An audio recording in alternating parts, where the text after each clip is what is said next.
At a recent GOP press conference, Representative Michael McCaul took an opportunity to speak on what he saw in extremely weak President Biden and why he believes this weakness led to aggression by Russia and Chinese leaders.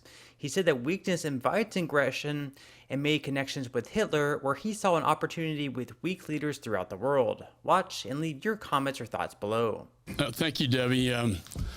Weakness invites aggression. It's a historic axiom. And it's true. You look at Chamberlain going to talk to Hitler with a piece of paper that wasn't worth the paper it was written on. And we saw Churchill talk about appeasement and how that invites aggression. And then we had Reagan talk about peace through strength. Putin sees weakness. President Xi sees weakness. The Ayatollah sees weakness. And Kim Jong-un sees weakness. We have a weak president, and he's creating a very dangerous world. The disastrous withdrawal from Afghanistan was the beginning of the end. Putin watched that, and he saw a weak and ineffective president. The waiver of Nord Stream 2 sanctions that we passed in Congress, bipartisan, by the way, to put congressional mandatory sanctions. This president waives them in the national security interest of the United States. Explain to me, Mr. President, how that is in our best national security interest, to allow Putin to complete his pipeline into Europe while he cancels the Keystone pipeline and all energy production in this country. Meanwhile, the sanctions exempt energy, 40% going into Europe, almost 10% into the United States of America. We are importing Russian energy. This needs to stop. We are funding Putin's war machine, and it's bad. 40 miles of tanks are lined up just north of Kyiv as I speak, getting ready to move in with these thermobaric bombs that suck the oxygen out of the air and inflame the lungs with fire. They kill children. It is actually, I believe, a war crime. These carve-out sanctions need to go. We need to get tough on this administration, get tough on Putin.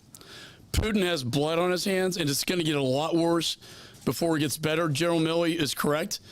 They're going to win, but they're going to lose in the end. We need to give the people of Ukraine, and we stand with the people of Ukraine here today, and we have a moral obligation. They're not a NATO ally, but we have a moral obligation to give them every weapon and every assistance we possibly can. This administration held up on the assistance that I signed off on in Congress in November, held it up.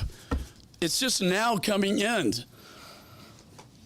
And now they're saying, well, after an invasion, that's more difficult. This is malfeasance, it's negligence, it's actually it's criminal. I want to leave you with a quote from a text from a Russian soldier who was killed, got a smartphone, and it was read at the United Nations by the permanent representative of Ukraine to the United Nations. It says, "I'm afraid." And it's a letter to his mom, a text to his mom. And it shows you how deceptive and what a monster Putin is. We're bombing all the cities together, he says, "I'm afraid," targeting civilians. We were told that they welcome us. They would welcome us, that we were liberating them. But they're falling under our armored vehicles, throwing themselves under the wheels, not allowing us to pass. They call us fascist. This is so hard. This is what's happening in Ukraine. You're not seeing the whole story. This is what's happening on the ground, and it's going to get a heck of a lot worse before it gets better. With that, I'm very honored to introduce to you a woman who's been through so much. She's from Ukraine. She has relatives in Ukraine. She hears the stories on a daily basis coming from Ukraine into the United States. Victoria Spartz.